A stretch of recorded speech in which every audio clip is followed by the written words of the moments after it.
በማይታመን ዋጋ በቡልጋሪያ አፍሪካ ህብረት አጠገብ በካሬ 70 ሺህ ብር ብቻ ታላቅ ቅናሽ አዘጋጅተን ብቅ ብለናል። ለ10 ደንበኞች ብቻ የሚቆይ ባለ አንድ መኝታ 78 ካሬ 100% ለሚከፍሉ በ5.5 ሚሊዮን ብር በቅድመ ክፍያ 7 ሚሊዮን ብር ሲሆን 10% ቅድመ ክፍያው 700 ሺህ ብር። ባለ ሁለት መኝታ 100 ካሬ 100% ለሚከፍሉ 7.3 ሚሊዮን ብር በቅድመ ክፍያ በ9.3 ሚሊዮን ብር 10% ቅድመ ክፍያው 932 ሺህ ብር። በአጭር ጊዜ ውስጥ በርካታ ቅንጡ አፓርትመንቶችን ለደንበኞች በማስረከብ የምስጋና ምስክርነትን ያገኘው ታማኝ ድርጅታችን አሁን ደግሞ ከ20 ካሬ ጀምሮ የንግድ ሱቅ አማራጮችንም ይዘንሎት መጥተናል። ፈጥነው በ0923 70 አሊያም በ0994 003949 ላይ ይደውለው።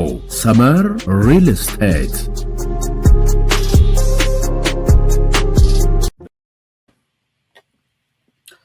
ዛሬ በዋናነት መነጋገሪያ የሆነው ርዕሳችን የእኛም በመሪ ርዕስነት የተጠቀመነው ጠማማው ዛፍ ከዛፉ ደግሞ የተቆረጠ ዛቢያውና መጥረቢያው ስለሱ ነገር እንነጋገራለን ማለት ነው።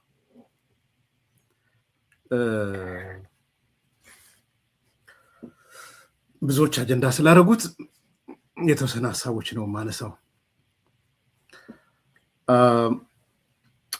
ዞሮ ይሄ ነገር ያለው ከትግራይ ፖለቲካ ጋር የተያያዙ ጉዳዮች ናቸው። አንደኛው የትግራይ ወጣት በሱዳን ጦርነት በግድ እየተሳተፈ መሆኑን የሚያሳይ ነው። ይሄ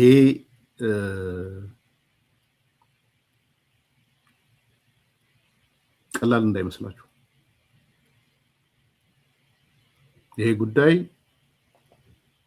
ምናልባትም የህወሓትን ፍጻሜ የሚያመጣው ሁሉ ሊሆን ይችላል። እነሱ በኩራት ነው ሲያሳዩት የከረሙት። ትግራይ ትስዕር ሲሉን አሳዩንና ሱዳን ትስዕር ሲሉ ደግሞ አሳዩን በቪዲዮ ተደግፈው። ጽምዶ ብለው ሲደነፉ አየን። እኛ እኮ ማለት የምስራቅ አፍሪካን የቀጠናውን የቀንዱን ዘዋሪዎች ነን ሲሉ ሰማን፣ ደነገጥን። ቲፒኤልኤፍ ሻቢያም ወደኛ ነው የመጣው። ሱዳንም ትፈልገናለች። በአደባባይ ወጥተው ሱዳን እንዳሉ ከሻቢያ ጋር እንዳሉ ከኤርትራ ጋር እንዳሉ ከግብጽ ጋር እንዳሉ በአደባባይ ነገሩ፣ አሳዩ።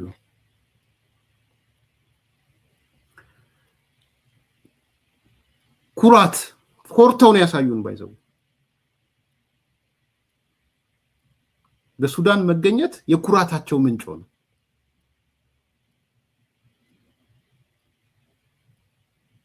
ምን ለሞቷ ያፍንጫ ታሸታለች እንደሚባለው በዛ መልኩ ገለጽናቸው። የድመት አፍንጫ የሚያሸቱ ናቸው እነዚህ ብለናል። ዛሬ ዓለም እየተነጋገረ ያለው በዚህ ጉዳይ ነው። የዛሬ ፕራይም ሚኒስትሩ ከህወሓት አንፃር ትልቁ ችካል ይሄ ነው። በነገራችን ላይ ትልቁ ችካል ፎርጌት አባውት ፕሪቶሪያ ምናምን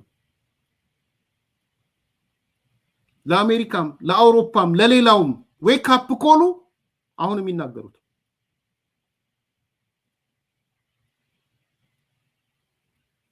ከሱ እንጀምራለን። ፕሪቶሪያን በሚመለከት ፕሪቶሪያ እንደ ድርድር ብቻ መታየት ያለበት ጉዳይ አይመስለኝም። ብዙ ውጤት ያስገኘ የሰላም ስምምነት ነው። ከሁሉ በላይ አሸናፊና ተሸናፊ እኩል ቁጭ ብለው የተወያዩበት ድርድር ነው። መንግስት ካሸነፈ በኋላ የተሸነፈውን ኃይል አስቀምጦ ተደራድሮ መፈራረም ብቻ አይደለም፣ በችግር ውስጥ የነበሩ የታጠቁ ኃይሎች ቀልቦ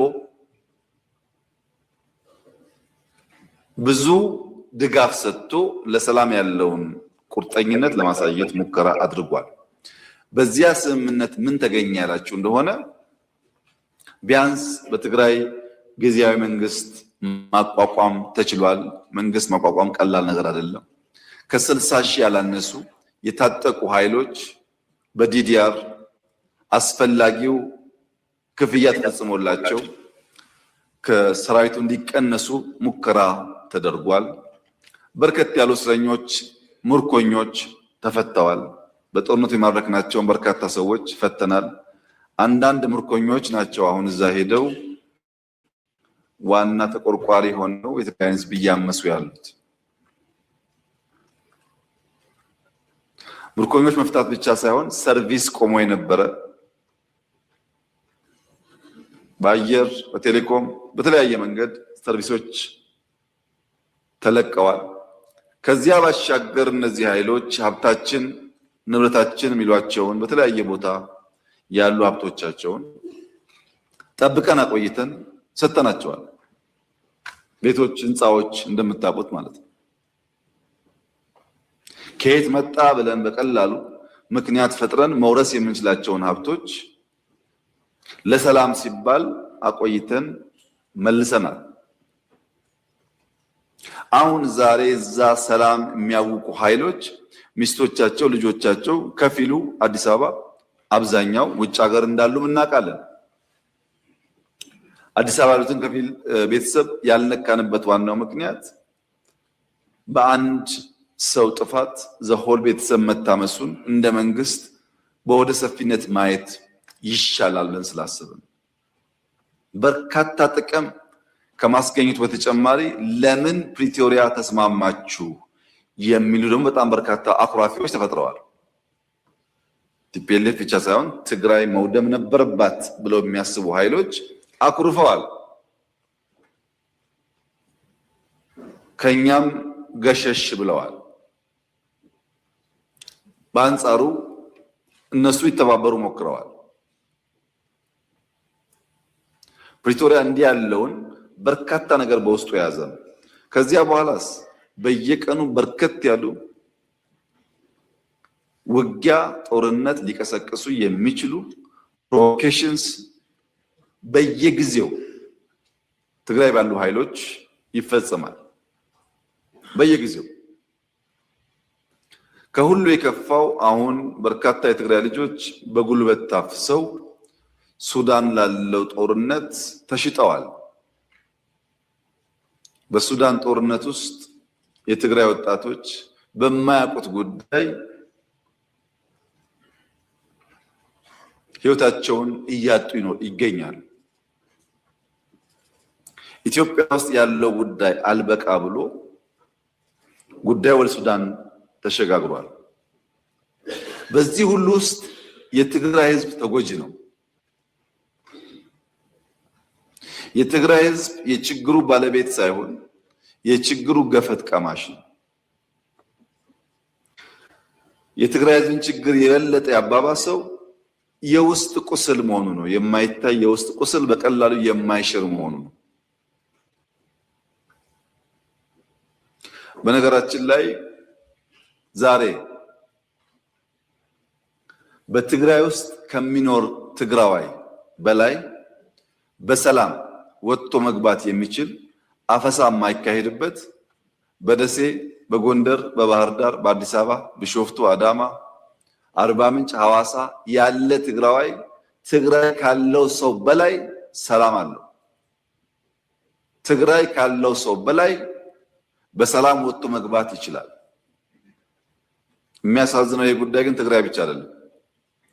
አማራ አካባቢ የሚንቀሳቀሱ ኃይሎች ለአማራ ሕዝብ ሰላም፣ ደህንነት፣ ጥቅም እንታገላለን ብለው የሚሉ ኃይሎች በሚንቀሳቀሱባቸው አካባቢዎች ካለው የአማራ ተወላጅ ይልቅ ኦሮሚያ፣ ደቡብ፣ ሶማሊያ ያለው አማራ ሰላም አለው። እነዚህ እንታገላለን የሚሉ ኃይሎች ያሉበት አካባቢ የበለጠ ፍራቻ፣ የበለጠ ግድያ፣ የበለጠ ዘረፋና መታገዶች አሉ። ኦሮሚያ አካባቢ ለኦሮሞ እንታገላለን ብለው የሚምሉ የሚገዘቱ ኃይሎች ከሚንቀሳቀሱበት አካባቢ በላይ በአማራ ክልል የሚንቀሳቀስ፣ በሶማሌ የሚንቀሳቀስ፣ በአፋር የሚንቀሳቀስ ኦሮሞ የተሻለ ሰላም አለ። ዜጎች በገዛ ቀያቸው መንደራቸው በገዛ ልጆቻቸው እየታመሱ ይገኛሉ። ከቀያቸው ሸሽተው መኖር የተሻለ ሰላም የሚያገኙበት እየሆነ መጥቷል።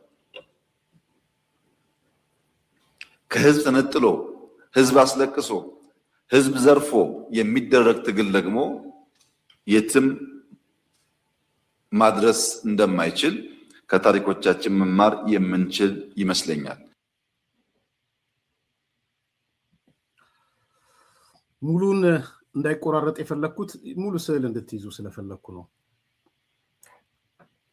ስለ ፕሪቶሪያ የሰላም ስምምነት ብዙ ስለወቀጥን ዛሬ አላሰለቻችሁም። ዋና ዋና ነጥቦች ላይ ግን አንደኛ እነሱም እንዳመኑት የፕሪቶሪያ ስምምነት አሸናፊዎችና ተሸናፊዎች ቁጭ ብለው የተስማሙበት ስምምነት። ይሄ መካድ የለበትም። ደብረጽዮን በአደባባይ ወጥቶ 100% አብይ የፈለገው ሆኗል ነው ያለው። ዛሬን ሊክድ የሚችለው ነገር አለ።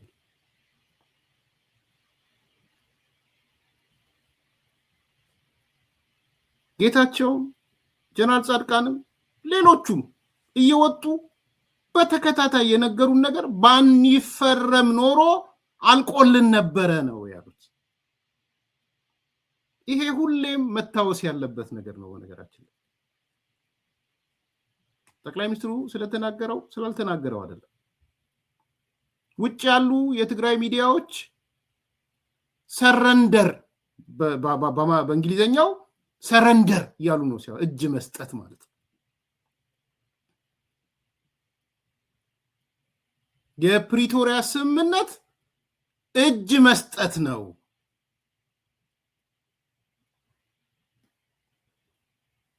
ጀነራሎቹ የህወሓት ጀነራሎች እባካችሁ ፈርሙልን ሲሉ ነው የከረሙት። እጅ መስጠት መማረክ ከሁለት አንዱ። ቴንክ ዩ ማ ዶክመንቱን ይዘው ሲሄዱ አሁን ደግሞ ጀነራል ጻድቃን እንደነገረን ማንም ውሸት ነው ብሎ ሲያስተባብል አልሰማንም። የሽንፈት ነው ያሉት ደብረጽዮን፣ ፈትለወርቅ፣ ጌታቸው አሰፋ ናቸው። የታጣቂው ኃላፊዎችስ ጀነራሎቹ ምናምን የሚባሉት ፕሪቶሪያ ስምምነትን እንፈልጋለን ያሉት። ይሄ የድል አድራጊነት አስገድደን ደቡብ አፍሪካ ወሰድ ነው ምናምን የሚባለው ነገር ስህተት ነው። የትግራይ ልጆች እንዳትሸወዱ። በዚህ አይ ቲንክ የሚሸወዱም የሉም። አሁን ገብቷቸዋል። አንዱ እሱ ነው ሁሌ መነሳት ያለበት። ሁለተኛ የፕሪቶሪያ ስምምነት የምናከብረው አሸናፊና ተሸናፊ ስላለው አይደለም። በውጤት ደረጃ ኢንድ ሪዛልቱ የጋራ አሸናፊነት ስለሆነ ይህንም እንዳትረሱ። በጣም መሰረታዊ ነጥብ ናት አሁን ያነሳውላችሁ። እኔ ተሸናፊ ሆኜ ወደ ድርድር ሄጄ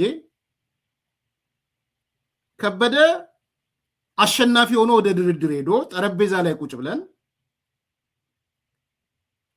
ከበደ አሸናፊ እኔ ተሸናፊ ብንሆንም ስንደራደር የግዴታ ከበደ አሸናፊ እኔ ተሸናፊ ላንሆን እንችላለን። የጋራ አሸናፊነት ይዘን ልንወጣ እንችላለን።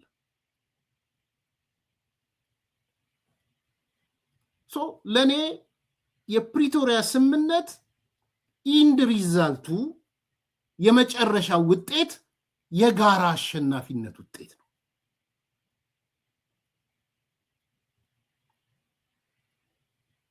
ተደራዳሪዎቹም አሸንፈዋል፣ የኢትዮጵያ ህዝብም አሸንፈዋል፣ ኢንክሉዲንግ የትግራይ ህዝብ ማለት ነው። አንገት የሚያስደፋ አይደለም። እኔ መጀመሪያ ሳመጣ ተሸናፊዎችና አሸናፊዎች ቁጭ ብለዋል ስል የሆነን አካል ለመቀጥቀጥ አይደለም። ባይዘው ተሸናፊ ከሆነ ምን እሱ ጥሩም ፖለቲካ አይደለም።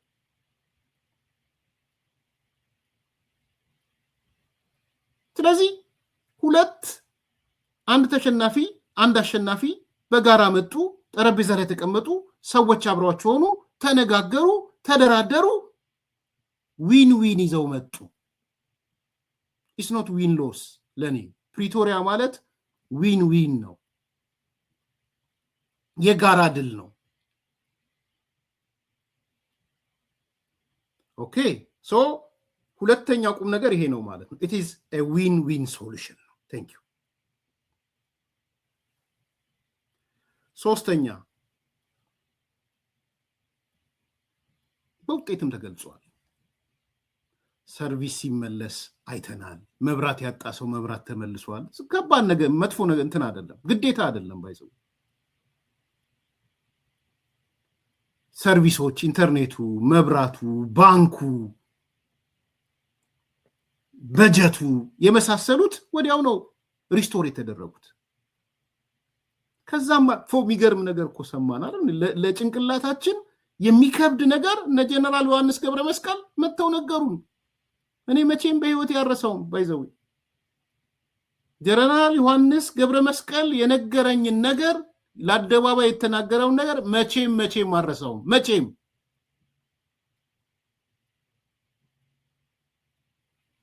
ካሪያ ጋር ሆኖ ቃለ መጠይቅ ሲያደርግ ምንድን ነው ያለን? የዘነጋችሁት ካላችሁ ስምምነቱ ሳይካሄድ ሳይፈረም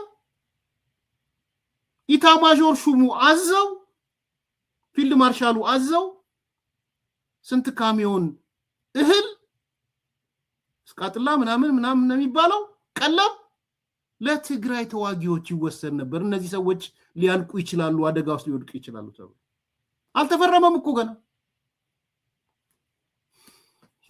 ዳት ኢዝ ኢትዮጵያዊነት ባይዘው። እኔም ማያት ኢትዮጵያዊነት አይዲያል አይደለችም። ሪያሊስቲኳ ኢትዮጵያ ያቺ ናት። እንትን አይደለችም፣ ምናባዊ አይደለችም።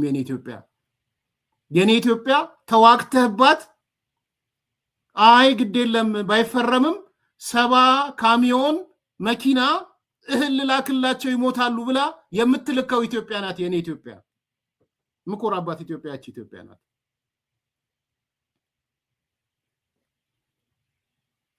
የጋራ ድል ማለት ይሄ ነው። ቂም በቀል አይደለም። ያውን ፊርማው እኮ አልተፈረመም ጓዶች፣ ፊርማው እኮ አልተፈረመም። ነገ ተመልሰው ውጊያ ውስጥ ሊገቡ ይችላሉ። ምን ያህል የህዝብ ለህዝብ እንዳልሆነ የማህበረሰብ ለማህበረሰብ እንዳልሆነ እኮ አንዱ ማሳያ እኮ እሱ ነው። ልንኮራበት ይሄ እኮ ልንሸጠው የሚገባን ሀሳብ እኮ።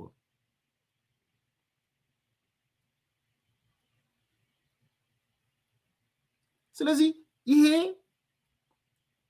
ምንም እንኳን ልድገመው አንድ የበላይነት ይዞ የነበረ አካል ፕሪቶሪያ ሄዶ አንድ ደግሞ የተሸነፈ አካል ፕሪቶሪያ ሄደው የበላይነቱን በበላይነት የተሸነፈውን በተሸናፊነት ሳይሆን ሁለቱ በጋራ ሆነው ዊን ዊን ይዘው መጡ። ውጤቱ እሱ ነው።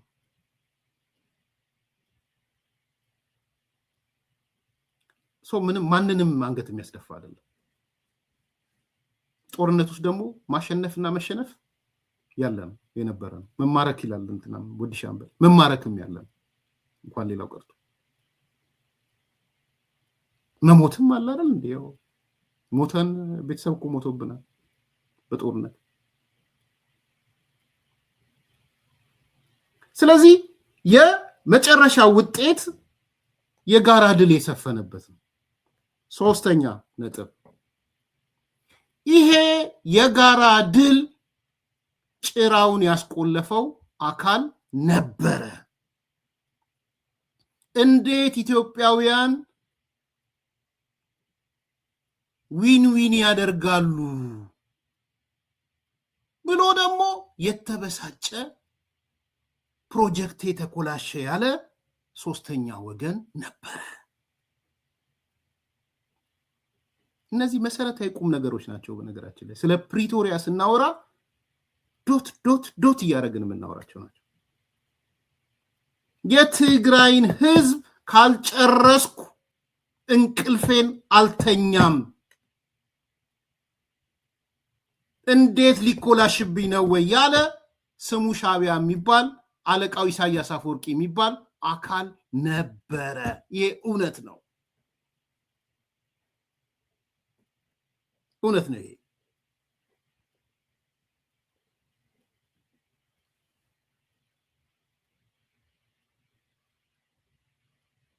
ይሄ ኃይል አኩርፎ ሄደ።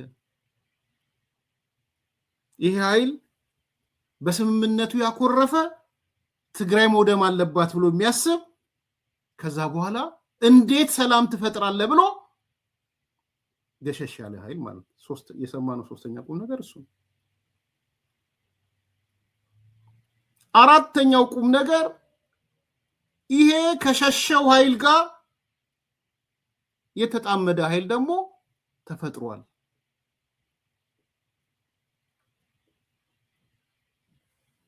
ከሸሸው ከገደለው ከጨፈጨፈው ኃይል ጋር ጽምዶ ይፈጠራል።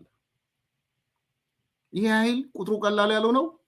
በዛኛው ጦርነት ተማርኮ የነበረው ዛሬ እረጎራው የሚለው ከእስር ቤት ተፈቶ ሂድ መቀሌ መሄድ ትችላለህ፣ አሜሪካ መሄድ ትችላለህ፣ ምን መሄድ ትችላለህ ተብሎ አንዴ መቀሌ አንዴ አሜሪካ ሲሄድ የነበረ ነው። ለሕክምና ለምን ሲሄድ የነበረ ነው። እረጎራው ያለው ምግበ የሚባለው ለሕክምና ተፈቅዶለት ሄዶ የመጣ ነው። እንደነገሩን አላስተባበለም። አብርሃ ተከስተ ከሙርከኝነት ወጥቶ ሚስቱን ልጆቹን ይዞ አሜሪካ አስቀምጦ ተመልሶ የመጣ ሰው ነው። አልነገረንም። ይሄን ሌሎችም ጀነራሎች አሉ ለሕክምና ሄደው ታክመው የተመለሱ፣ ቤታቸው የተመለሰላቸው። እንዴት ህንፃውን ገነባ፣ ከየት አምጥቶ ነው ገንዘብ የገነባው ምናምን የሚባለው ለጊዜው እንኳን እሱ ይቅር ተብሎ ቤታቸው የተመለሰላቸው ሰዎች ዛሬ መቀሌ ላይ ይጨፍራሉ። ቤተሰባቸውን አሜሪካና አዲስ አበባ አስቀምጠው እረጎሮ ይላሉ። አንዱ ቁም ነገር ይሄ ነው። ዛሬ ሁከት ፈጣሪዎች ሆነው ጦርነት ፈላጊዎች ሆነው የሚመጡት አካላቶች ትላንትና የተማረኩ ትላንትና የዘረፉት ንብረታቸው እንኳን የተመለሰላቸው ቤተሰቦቻቸውን ሕክምና ምናምን እያሉ ሲሄዱ የነበሩ ሰዎች ናቸው። ዛሬ እረጎራው የሚሉት ለምን? ወንጀል ተጠያቂነት ይመጣባቸዋል ሰላም ከሆነ። ለምን? የዘረፉት የወርቅና ንብረት ምናምን ተጠያቂነት ያመጣል።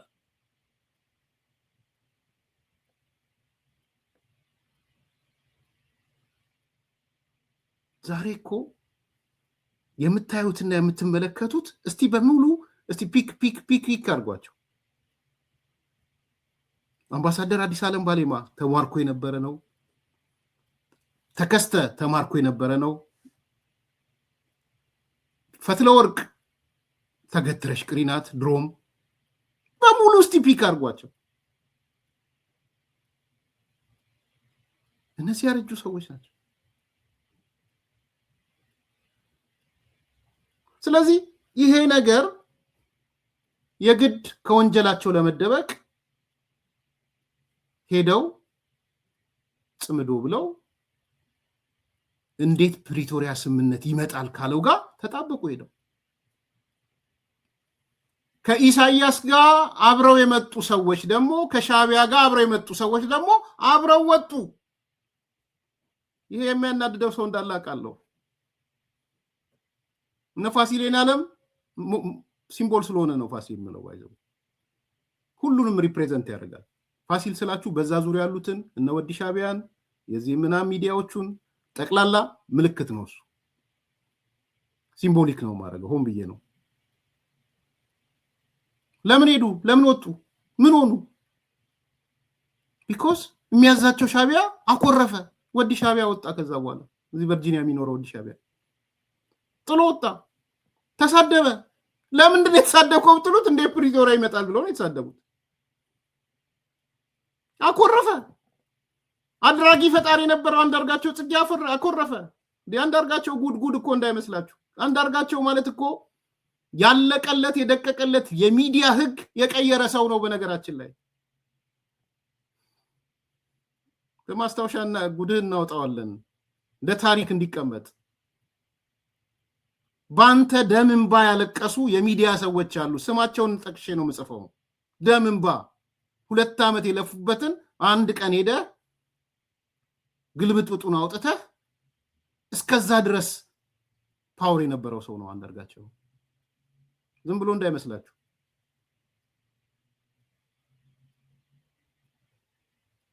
ጥሎ ወጣ አንዳርጋቸው። አኮረፈ። ለምን? ሻቢያ ስላኮረፈ። ለምን? የትግራይ ህዝብ አላለቀም። ይሄን እውነት እንግታ የፈለገ ቢሰለቻችሁ እንግታችኋለን። አኩርፋችሁ የወጣችሁት ለምን የትግራይ ልሂቅ አላለቀም፣ ለምን የትግራይ ህዝብ አላለቀም ብላችሁ ነው። ዛሬስ ጽምዶ እንዴት አቦይ ስብሃት ይፈታል? ራት ጥላችሁ አይደል የመጣችሁት? ራሳችሁ የተዘጋጀ ራት ድግስ ሊደጋ 1000 ነው ምናምን የሚከፍል ለመክፈል ሁሉ ዝግጁ ሆነው የራት ግብዣ ተብሎ በአመት በዓል ነው መሰለኝ የሄዱት። እዛ ውስጥ አልነበርኩም እኔ። ከዛ ጠቅላይ ሚኒስትሩ መጥተው ስብሃትን እየፈታ ነው በቃ ተፍቱ ተብለናል ወዘተ ወዘተ። ታሪኩን ዝርዝሩን ለጊዜው ልለፈውና የእራት ሳህን ወርውራችሁ በአሜሪካ የመጣችሁ የላችሁም በአውሮፕላን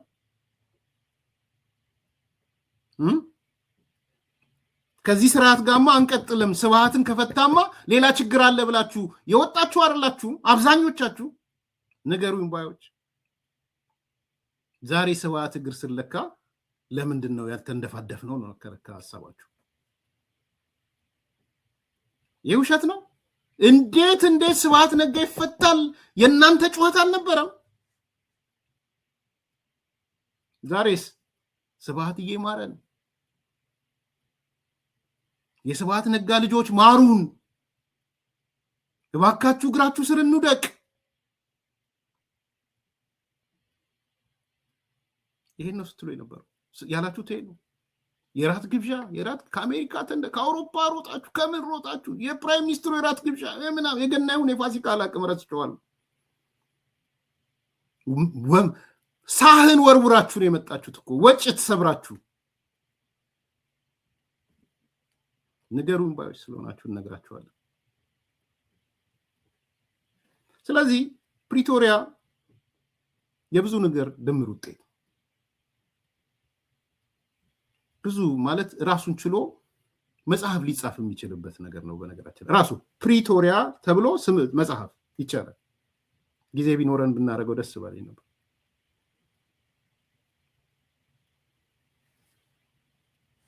አሁን ወደ ከፋው ነገር እንምጣ። ቲፒኤልኤፍ ሰላም ሲመጣ ተበረካከሰ። አያችሁ እንደ ማስትሽ አጣብቋቸው የነበረው ጦርነቱ ኢንክሉዲንግ እነ ጻድቃን እነ ጌታቸው እነ ደብረጽዮን እነ ፈትለወርቅ እነ ጌታቸው አሰፋ ወዘተ ወዘተ የሚባሉት እንደ ማስትሽ ያጣበቃቸው ጦርነቱ ነበር። ድረ ጦርነት 80-90% ተመሳሳይ አቋም አላቸው ብዬ አምናለሁ። ባይዘው እነ ጻድቃንን ጨምሮ እነ ጌታቸውን ጨምሮ ድረ አልኩኝ ቅድመ ጦርነት አለያቸው። ቅድመ ጦርነት ላይ ጌታቸውም ጻድቃንም ደብረጽዮንም ፈትለወርቅም ጌታቸው አሰፋም ምግበይም ወዘተ ወዘተ የሚባሉት ቅድመ ጦርነት ፕሮጀክቱን በመንደፍ ኔሬቲቭን በማስቀመጥ ሚዲያውን በመቆጣጠር ወዘተ ተመሳሳይ ነው የነበሩት። አንድ ነገር ያጣበቃቸው ማስትሽ ነበር። ጦርነቱ ልክ አደጋውን አይተው እንደነ ጌታቸው አይነት ሰቀቀኑን አይተው ዛሬ የሚናገረው ነገር የሚገርም ነው። የሚያወራው ስሰማው ነበረ። መጀመሪያ ሰዎች ወጣቶች ሞቱ ሲባል አጀስቲታስ ነበር። በተለይ ታጣቂ ይሄ ጀነራሎች ምናምን ልክ ሰው ሲያልቅባቸው ሰው ላክልን ይላሉ አለ። እነ ምግበይ ምናምን ሰው ላኩልን ነው የሚለው አለ። ግን ህዝቡ እምሽክ ሲል አምሶሪ ለአማርኛው ቅልቅ ሲል የመጀመሪያ ስራቸው ሰው ላኩልን ነው አለ። ከዛ እኔ እንደ ነምበር ነው ማየው አለ ይሄ ሰው ላኩልን የሚለው። ከዛ አጠገቤ የማቃቸው ወጣቶች ማለቅ ጀምረዋል። የሚያቃቸው አብሯቸው የበላ የሚቆጣጠሩት አብረው የሚሄዱት የሚጫወቱት ግራጁዌት ያደረጉ ኢንጂነሮች ምናምን ይሞቱበት ጀመር። ጌታቸው ደነገጥኩ አለ። ከዛ ዛሬ ነው የተናገረው። የሰው ማዕበል በሰው ማዕበል አይቻልም ነው ያላቸው ዛሬ። እውነቱን ነው። ግን ቅድመ ጦርነት ላይ ጌታቸው እንደሱ የሚያስብ አይመስለኝም። አይደለም እሱ በጦርነቱ ወቅትም ሰው ላክልን ሲሉ ሰው ነበር የሚልክላቸው። ፖለቲካ ኃይሉ የሚልከው ሰው ማለት ነው። የገባው መቼ ነው? ጠብ ሲሉ አጠገቡ ያሉ ሰዎች እንዴ ጦርነት ማለት እንዲህ ነው እንዴ? ወንድምህን ይጥልባል፣ እህትህን ይጥልባል፣ የምትወደውን ሰው ይጥልባል፣ ሚስትህን ይጥልባል፣ አጎትን ልጅ ይጥልባል፣ ጎረቤትህን ይጥልባል፣ ትልቅ ሰው የምትለውን ይጥልባል። አያችሁ ከስታትስቲክስ ወጣና ትራጀዲ የሆነበት እንደ ስታሊን ጆሴፍ ስታሊን ትራጀዲው ማየት ጀመረ። ቤቱ ቁጭ ብሎ ድሮኗ መታ ጠብ አርጋ በተአምራት ይተርፍ ጀመር ጌታቸው። ዞር ሲል ግን አብሮት የነበሩት ጓደኞቹ አልቀዋል። ኦኬ ሶ ሂ ቴክ ሌሰን ትምህርት ወሰደ ጌታቸው ረዳ። ሶ ትላንትና በቅድመ ጦርነቱ የነበረው አመለካከት ከስምምነቱ በኋላ ሌላ ሰው ሆነ። ሌሰን ለርንድ የሚባለው ለርን አለ ሪለርን የምንለው ይህንን ነው። ትምህርት ሲወስድ ልዩነት ተፈጠረ። አያችሁ ከዚህ በኋላ ወደ ጦርነት መግባት የለብንም፣ ሰላም ብቸኛ አማራጫችን ነው፣ ለሰላም ስንል ለዚህ ህዝብ ስንል ጫማም ቢሆን ልሳለው የሚል ኮንሴፕቶች መጡ። ከዛ በኋላ እዛስ ድሮም ቢሆን ፕሪቶሪያ ሄድ ነው በቅምጽል በአጥንታችን በጉልበታችን። ድሮም ቢሆን ጦርነቱ ባይቋረጥ ኖሮ እናሸንፍ ነበር። እኛ እኮ ለትንሽ ጊዜ ስንፋስ ለመውሰድ ነው። ተገደው እኮ ነው አስገድደን እኮ አንገታቸውን አንቀን ነው ፕሪቶሪያ ወሰድናቸው። እኛ ማን ይችለናል? ኤክሰፕሽናል እኮ ነን እኛ ማለት የአክሱም ልጆች ነን፣ ልዩ ነን እኛ። አሁን ደግሞ እንደ ድሮ ከበባ አይፈጸምም። ጠላቶቹን ሁሉ መተናቸዋል፣ በትነናቸዋል። ኤርትራ ከኛ ጋር ናት፣ ሱዳን ከኛ ጋር ናት፣ ፋኖ ከኛ ጋር ነው፣ ብቻውን ያለው ዘመቻ፣ ቀረርቶ፣ ፉከራ ሌላው ቡድን።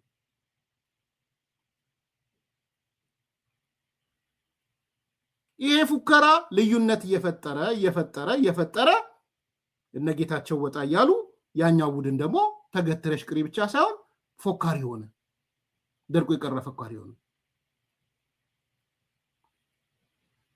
ልዩነቱ ተፈጠረ ማለት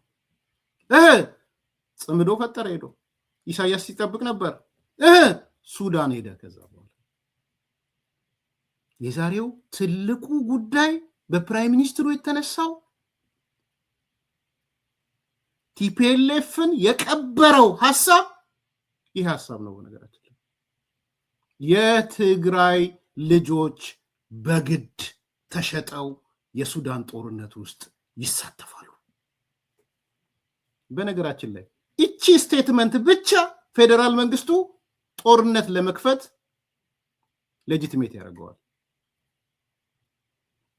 አሁን የገለጽኩላችሁ ብቻ ዜጎቼ ሱዳን ውስጥ ገብተው በግድ እንዲዋጉ ተደርገዋል የምትለው ብቻ ሌላውን ሁሉ ትታችሁ ኦል ቲንግስ አር ኮንስታንት አድርገው ውስጣችሁ ይቺን አረፍተ ነገር ብቻ ይዞ ፕራይም ሚኒስትሩ ፌደራል መንግስቱ ወደ ጦርነት ቢገባ ፍትሃዊ ነው ጦርነቱ ሌጂቲሜት ህጋዊ ነው አይቻልም ዜጎችን ወደ ጎረቤት ሀገር ወስደህ በገንዘብ ሸጣቸው እንዲዋጉ ማድረግ አትችልም የዛሬው ቦምብ ፓርላማ ላይ የማይታወቅ ስለሆነ አይደለም በፕራይም ሚኒስትር ደረጃ ስለተነሳ ሞኒተር ተደርጎ እያንዳንዱ ኤምባሲ ያነበዋል በነገራችን ይውልሲ አሁን ቢቢሲ ኒውስ ከሰራ አላየውም ኒውስ አልገባውም ዛሬ ሮይተርስ ቢሰራ ሌሎቹ ጋር ቢሰራ ሌሎቹም ኢንተርናሽናል ኒውስ ብትመለከቱ ስላላየው ይቅርታ ጠይቃለሁ ሞኒተር ያደረጋችሁ ሰዎች ትነግሩኛላችሁ በእርግጠኝነት የምነግራችሁ ግን ሮይተርስ ኒውስ ከሰራ ዶቼ ቬለ ኒውስ ከሰራ ጀርመን ቢቢሲ ኒውስ ከሰራ ትልልቆቹ ዜናዎች ኒውስ ከሰሩ የሚሰሩት ኒውስ ፕራይም ሚኒስትሩ የትግራይ ተወላጆች በቅጥረኝነት ሱዳን ውስጥ እየተዋጉ ነው የሚል ተናገሩ የሚል ዜና ነው የሚሆነው ቼክ ያደረጋችሁ እዚህ ላይ ያረጋግጡልኝ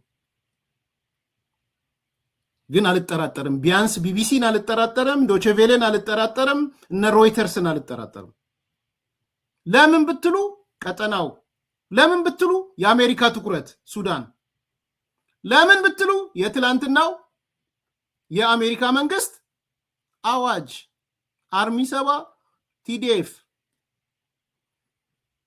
ስለዚህ ባለ 14 ቁጥር ሚስማር ነው ፓርላማ የተቀረቀረው ዛሬ ቲፒኤልኤፍ ላይ ሌላ ሁሉ ትታችሁት ማለት ስለ ቲፒኤልኤፍ ስለ ፕሪቶሪያ ስለምን የተወራውን ትታችሁ ፕራይም ሚኒስትሩ ዜጎቼ የትግራይ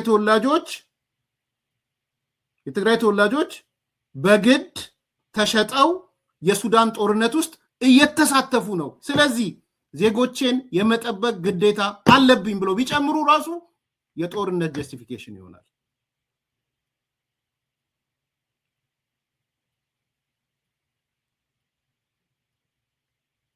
ጀስቲፊኬሽኑ ላይ እናወራ ብዬ ነው አቤ ከዚህ በኋላ ፌደራል መንግስቱ ጦርነት ልግባ ብሎ ቢያስብ እንኳን ምንድነው ምክንያት ቢባል ዜጎቼን በውጭ ሀገር ጦርነት እንዳይሳተፉ ለማድረግ ልከላከላቸው ነው ቢል አትከላከላቸው ትክክል አይደለም ኢፍታዊ ነው ጦርነት ጀማሪ ነህ አይባልም ይጀምር ግን እያልኩ አይደለም ጥያቄን ግን ኮንሲደር አድርገዋለሁ ማን ነው ማቆም ያለበት ታዲያ ይሄን ድርጊት ቲፒኤልኤፍ ነው የኢትዮጵያ መንግስት ነው የሚለውን ጥያቄን ኮንሲደር አድርገዋለሁ አዊሽ ሐሳብም ስጥበት በምን መልኩስ የሚለውን ደግሞ አሳብስ ምክንያቱም ዛሬ ፕራይም ሚኒስትሩ በጦርነት እየገፉን አልገባንም ወደ ጦርነት ሆን ብለን ነው ወደ ጦርነት ያልገባ ነው እየሸሸን ነው ወደ ጦርነቱ የሚል ስቴትመንት ጨምሯል እዚህ ላይ ደግሞ ተነጋግረናል ብዬ አስባለሁ ፌደራል መንግስቱ ጦርነት አለመጀመሩ ትልቅ ነገር ነው ብለን ስለተነጋገርን የተለየ ሐሳብ ካለ አይዶን ነው አቤረታ ነገር ግን ከዚህ በኋላ ኢቭን ጦርነት ልጀምር ዜጎቼን ከሚገቡበት የሱዳን ጦርነት ላላቅ ብሎ ቢል ግን ፍትሃዊ ነው ጦርነቱ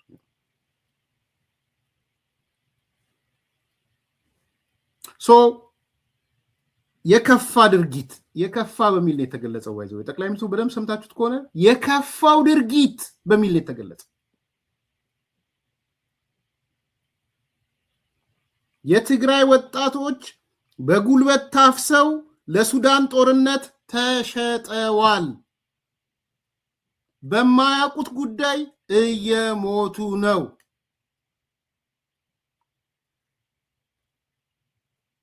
የመጨረሻው 14 ቁጥር ሚስማር ነው። ለማግባት ሆኖ ያገለግላል ለአሜሪካ መንግስት። አቤ እኔ እንደዛ አይ ቲንክ አሁን ለማን ይጠቅማል መሰለህ?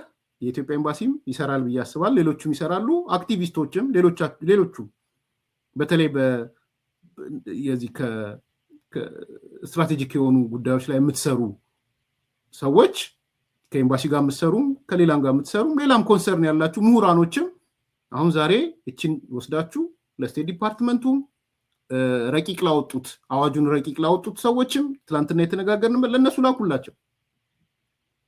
ኮንፎርሜሽን ነው። ኮንፎርሜሽን ብቻ አይደለም። ቲፒኤልኤፍ እነ ደብረጽዮን ወጥተው ሊክዱ የማይችሉት ነገር ነው ይሄ። በነገራችን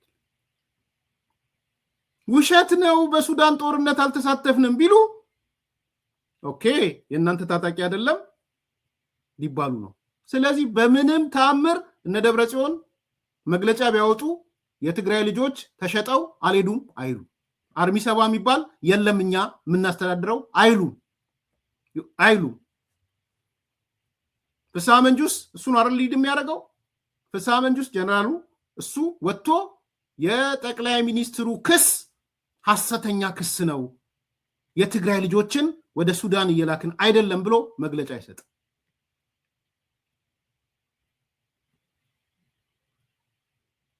ያቃል ሲያይ በደንብ ነው የሚያውቀው። ያቃል ብቻ ሳይሆን ከዚህ በፊት ረስተኸው ከሆነ ነው እንጂ የአሜሪካ ኤምባሲ ውስጥ የተደረገ ሚስጥራዊ ውይይት ዶክመንት ደርሶኝ ሚስጥራዊ የሚለው ስለሚደብረኝ ነው። አሁን ግን ዶክመንቱንም ቬሪፋይ አስደርግ ያለው ብያችሁ ነበረ።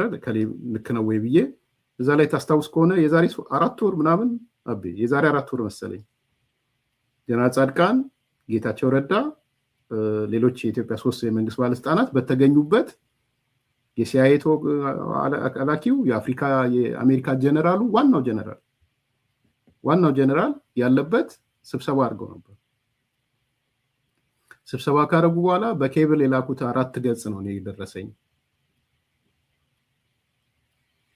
4ቱ ገጽ ላይ ምንድነው የሚለው?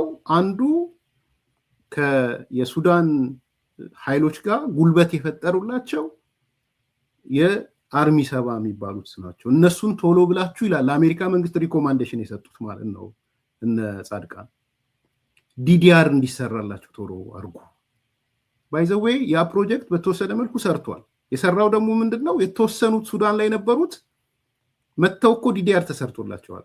ማሰልጠኛ ብር ሸለቆ ገብተው ማለት ነው።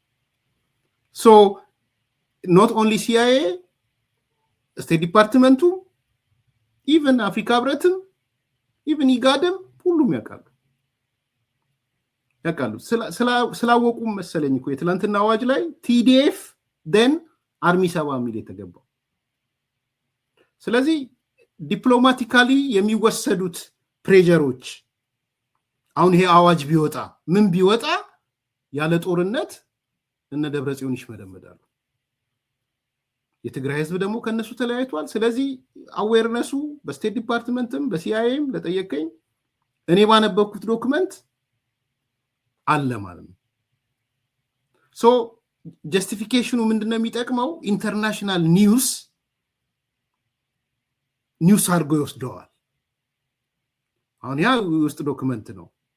ኢንተርናሽናል ኒውስ አላየውም ዛሬ፣ ምናልባት ጊዜ ካገኘው ነገ ማየት እችላለሁ። ግን እነ ሮይተርስ የሚሆኑ እነ ብሉምበርግ የሚሆኑ እነ ቪኦኤ የሚሆኑ እነ ቢቢሲ የሚሆኑ ዶቼ ቬሌም ሄድላይን የሚያደርጉት የኢትዮጵያው ጠቅላይ ሚኒስትር በፓርላማ የዛሬ ንግግራቸው የትግራይ ተወላጆች የሱዳን ጦርነት ውስጥ እንደተሳተፉ አረጋገጡ።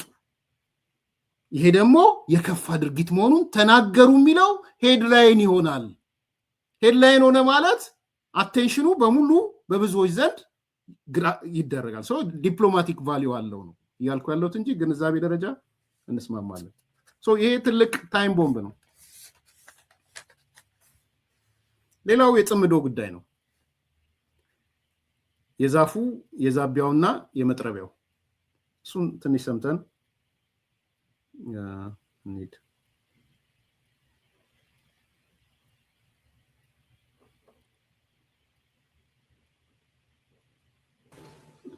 የመጥረቢያ ፖለቲካ ሰለባ ነው ትግራዋይና ኢትዮጵያውያን የሆኑት። መጥረቢያ 3 አክተሮች አሉት። አንደኛው አክተር ከብረት የሚሰራው የሚቆርጠው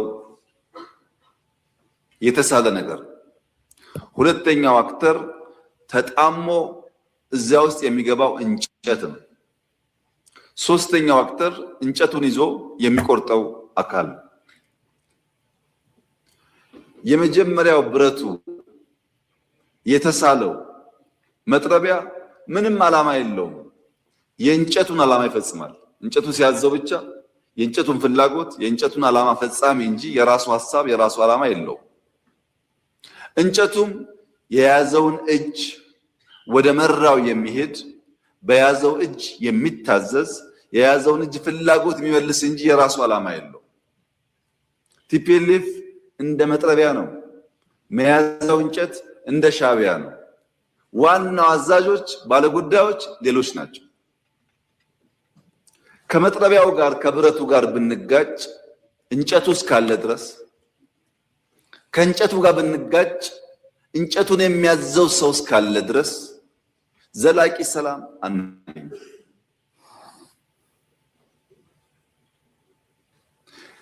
ይልቁንስ ለመጥረቢያውና ለእንጨቱ ያለኝ ምክር የኢትዮጵያ ሰላምና እድገት ይበልጥ ተጠቃሚ ያደርጋችኋል። የሚልካችሁ አካል መጠቀም ያደርጓችኋል እንጂ ምንም ፋይዳ የለው የሚል ሲሆን፣ በእኛ በኩል ግን ዝግጅቱ ኢትዮጵያ የሰላሟ መደፍረስ ምንጭ የት እንደሆነ ስለምናቅ ከምንጩ የሚነሳውን ማንኛውም ትንኮሳ ለመከላከል የሚያስችል ቁመና በመፍጠር ላይ የምንገኝ መሆኑን ለተከበረው ምክር ቤት መግለጥ እፈልጋለሁ። የኢትዮጵያን አንድነት የኢትዮጵያን ሉዓላዊነት አደጋ ውስጥ ሊያስገባ የሚችል ማንኛውም ነገር ከመጣ ለመከላከል የሚያስችል ቁመና እንዳለን ላረጋግጥላችሁ እፈልጋለሁ። መጥረቢያውና መያዣውን እጅ ግን እንጨት ግን በተቻለ መጠን መታገስ፣ በተቻለ መጠን ማስተማር፣ በተቻለ መጠን መመለስ ያስፈልጋል። ጉዳቱ የጋራ ስለሚሆን ታስታውሱ እንደሆነ ባለፉት 5-6 ዓመታት የነበረው ፖለቲካል ዲስኮርስ ኢትዮጵያ አለቀላት፣ ኢትዮጵያ ልትፈርስ ነው፣ ኢትዮጵያ ልትወድቅ ነው የሚል ነበር። ኢትዮጵያ አትወድቅም ብዬ በተደጋጋሚ አነሳላችሁ ነበር። ኢትዮጵያ አትወድቅም አይደለም አሁን እምላችሁ፣ የወደቁ ታነሳለች።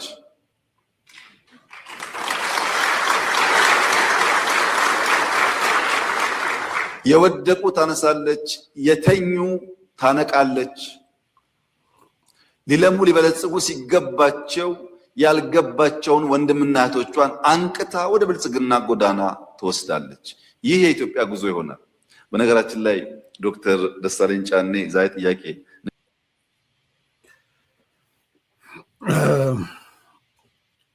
ብዙ ሊባልበት የሚችል ነገር ነው።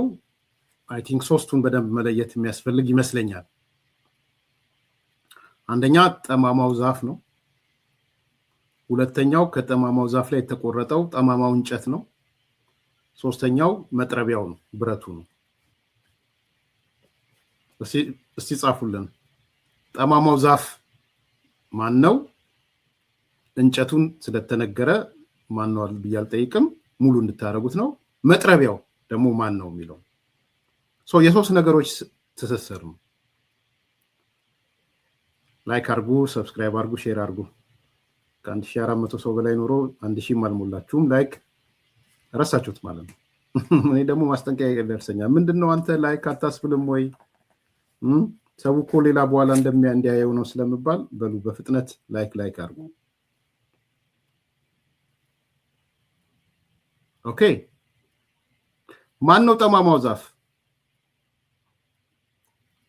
ቁጥር 1 ማን ነው እንጨቱ? ማን ነው መጥረቢያው? ጠማማው ዛፍ አልተነገረም።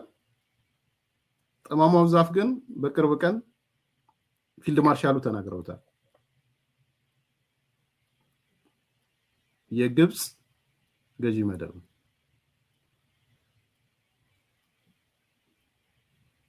የግብፅ አክቲቪስቶች ናቸው። የግብፅ ሙስሊም ብራዘርሁድ ባይዘው የግብፅ አክተሮች ብዙ ሰው የሚሳሳተው መንግስት ብቻ ይመስለዋል። መንግስት ብቻ አይደለም። በኢትዮጵያ ጉዳይ ላይ፣ በአባይ ጉዳይ ላይ፣ በባህር በሩ ጉዳይ ላይ የግብፅ መንግስትን የሚጠሉ ሰዎች እንኳን የጋራ አጀንዳ አላቸው። እሱን አትርሱ።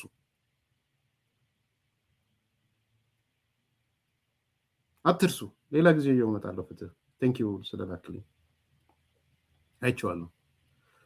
ብዙም አይተውታል ብዬ ስለማስብ ነው። ግን ሌሎቹንም ጨምረን እናመጣለን። ቅድም ያነሳውም ረሳሁት። ፕራግማቲክ የሚለውንም ጠቅላላ የመደመር ፖሊሲ ፕራግማቲክ ነው እንዳለ፣ የኢኮኖሚውም፣ የኢንዱስትሪውም፣ የማዕድኑም፣ የከተማ ፖሊሲውም ምኑም ኢቭን የመደመር መንግስት የሚለው ብታየው ፕራግማቲክ ይላል እና ረስቼው ነበር። እንኳን አስተዋወስከኝ።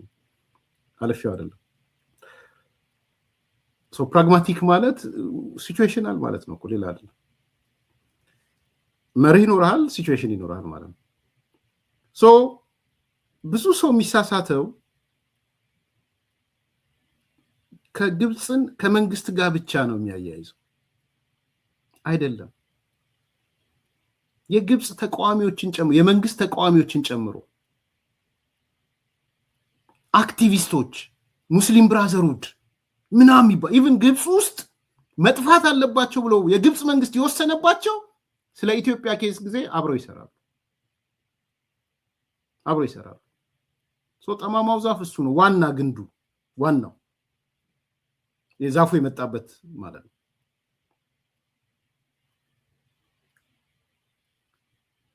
ወይም ውሃ ሰጥቶ አፈር ሰጥቶ ምን ሰጥቶ ያሳደገው ማለት ነው። የዛፉ ባለቤት ማለት ነው። የጠማማው ዛፍ ባለቤት።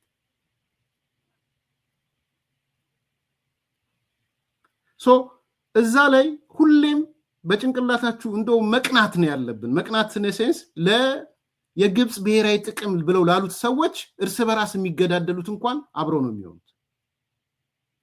ይሄ ለዘመናት የቀጠለ ነው። ሽሚል ዳሩ የኦነግ ሰዎች ታስታውሳላችሁ? አንድ ቪዲዮ ኦነጎችን ያሳዩዋቸው የመንግስት አካላት እኮ አይደሉም፣ አክቲቪስቶች ናቸው። ሙስሊም ብራዘርሁድም እኮ አለበት እዛ ውስጥ። ኦነጎችን እዛ አምጥተው ግብፅ አምጥተው ከዚህ በኋላ አገር ትሆናላችሁ፣ በ2016 ሰንደቅ ዓላማችሁን ትሰቅላላችሁ፣ ኦሮሚያ የምትባል ሀገር ትመሰርታላችሁ። የግብፅ መንግስት ተወካዮች አይደሉም። የግብፅ መንግስት ተቃዋሚዎች ሙስሊም ብራዘርሁድ እና አክቲቪስቶች ነው የነበሩት። የዛኔ አንዳርጋቸው ግብፅ ሄጄ እኔ ከመንግስት ጋር ላገኘውም አይን ሊሆን አይችልም። $5,000 የሚሆን ምንም ይሁን 50,000 የሚሆን ዋቴቨር $500,000 ወይም ደግሞ ሳተላይት የፈቀዱለት የግብፅ መንግስት ላይሆን ይችላል። እሱ የግብፅ መንግስትን ያላገኘውም ሄጃለሁ እንጂ ግብፅ። አዎ ግብፅ ስትሄድ ግብፅ ውስጥ ከኢትዮጵያ አንጻር ያሉት ኤንጂኦ ትበላቸው አክቲቪስቶች በላቸው የጋራ አቋም ነው ያላቸው።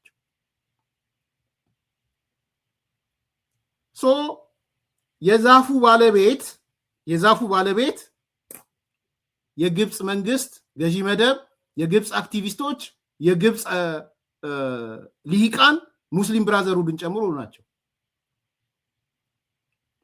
ጠቅላይ ሚኒስትሩ ያላነሳው ማለት ነው። ፊልድ ማርሻሉ ግን በቦልዶ ነው አወጥተውታል። እንጨቱ ሻቢያ ነው ስለተነገረ ጠማማ ነው እንጨቱ። ካልተጣመመ መጥረቢያ ውስጥ መግባት አይችልም። ሻቢያ ነው። ብዙ ማብራሪያ የሚፈልግም አይመስለኝም። መጥረቢያው ደግሞ በቃ ምንም እንትን የሌለው የሰጣውን እንትኑ የሚለውን መጥረብ ነው። አሪፍ አባባል ነው። ዋይዘው ግን ከራሴ ጋር አወዳደርኩና የኔ በለጠብኝ እናንተ ማበላለጡ ሳትገቡ እኔ ግን እንደው አስቤ ለብዙ ዓመት ያልኩትን ነው ሞስደው የኔን አባባል አስተዋውሱኝና ምላችሁን ነገር በማስታወሻም ጽፌ ያስነበብኳችሁም ማቀርብላችሁ ማለት ነው። ምን ነበር ምለው ነው የቱ ይሻላል የሚለው ማነጻጸሪያ መብታችሁ ነው ብትገቡ።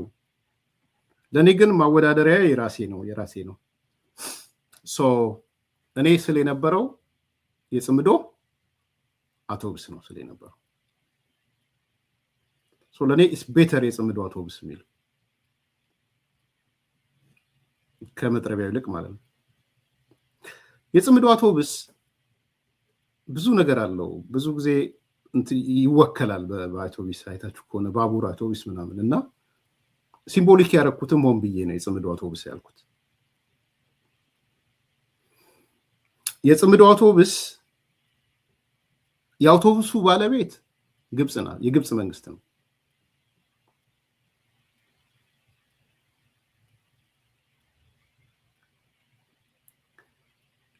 ስፔር ፓርት የሰጠው የገዛው አውቶቡሱን ሲበላሽ መለዋወጫ የሚቀይርለት ደሞዝ የሚከፍለው ለሹፌሩም ለምኑ እሱ የአውቶቡሱ ባለቤት ነው።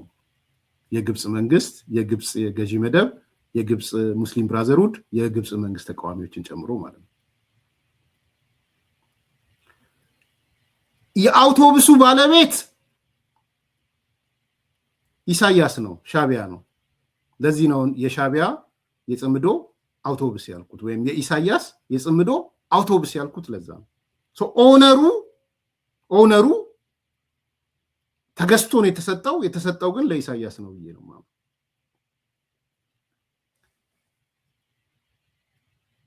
ሶስተኛው ስለ አውቶቡስ የምናስብ ከሆነ የአውቶቡሱ መሪ አለ፣ ከዛ ደግሞ አስገቢ አለ፣ ሹፌሩ አለ፣ ተቆጣጣሪ አለ፣ ብርጋ ቆሞ አንተ ግባ አንተ ወጣ አንተ ምናምን የሚል እና የቦታ ደግሞ አለ፣ ፊት ለፊት የሚቀመጥ መሀል ላይ የሚቀመጥ የመጨረሻ ጥግ ላይ የሚቀመጥ። አንዳንዴም ደግሞ የአውቶቡሱ ምንድነው የሚባለው ይሄ ዕቃ የሚቀመጥበትን ቦታው ላይ የምትቀምጠዋል የምታስቀምጠው። ለምሳሌ የሻቢያ አውቶቡስ ከላይ ምንድነው ኮፈን ነው የሚባለው የአውቶቡሱ ኮፈን ወይም ፉርጎ ምንድነው የሆነ ነገር ስም አለው ዕቃ የሚቀመጥበት። አሁን እዛ ላይ እኔ ፎቶን ብትሰሉልኝ ፎቶ እንደምትስሉልኝ የምትስሉልኝ ሰዎች ምንድነው ስሙ አውቶቡሷን ሳሉልኝ እስቲ አውቶቡሷን ሳሉልኝና የሻቢያ እንትን አርጓ ባንዲራውን በሙሉ የሻቢያ አርጉልኝ። የአውቶቡሷ ያለችው ባንዲራ ሹፌሩ ህወሓት ነው፣ ደብረጽዮን ነው ወይም ፈትለወርቅ ናት። ፈትለወርቅ ብትሆን ይሻላል። ሹፌሩ በርጋ ቆመው የሚያስገባና የሚያስወጣው የህወሓቱ ሊቀመንበር ነው አሁን ያለው።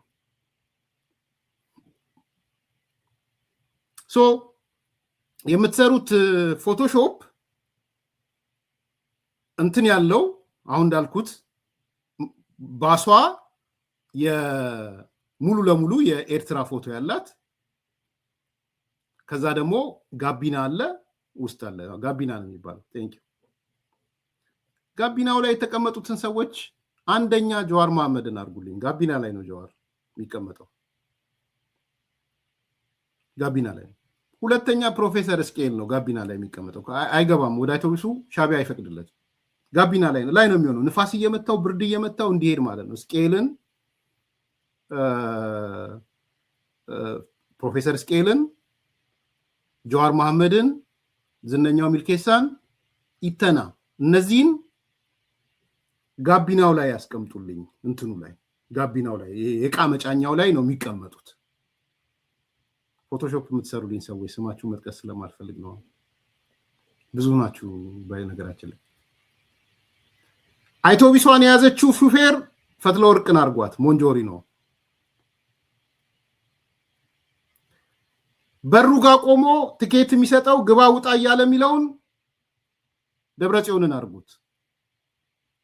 የአውቶቡሱ መሃል ላይ የሚቀመጡትን እነ ዘመነን አርጓቸው። ዘመነን ዳር ላይ መጨረሻው ላይ ጃልማሮን አርጉት። መጨረሻው የአውቶቡሱ መጨረሻ ላይ ጃልማሮ ይሁን።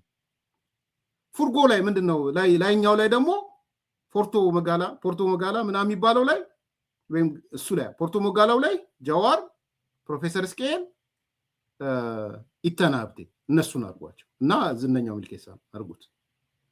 ከአውቶቡሱ የተባረረ እና ተባሮ ባሷን የሚከተል ዶክተር ጸጋዬ አራርሳን አርጉት። ሻዕቢያ አባሮታል ከአውቶቡሱ በነገራችን ላይ ጸጋዬ እንትን እንኳን ፖርቶ ሞጋላው እንኳን ያልተፈቀደለት ጸጋዬ አራርሳ አለ ከኋላ ሲሮጥ ባሷን ሲከተል ማለት ነው። ስለዚህ ጣራው ላይ የሚወጡት ስኬል፣ ኢታና፣ ዝነኛው ሚልኬሳና ጀዋር ይሆናሉ። ጣራው ላይ ንፋስ፣ ብርድ፣ ውሃ ምን እየጠማቸው እየተመቱ እየተላጉ የሚሄዱ ናቸው።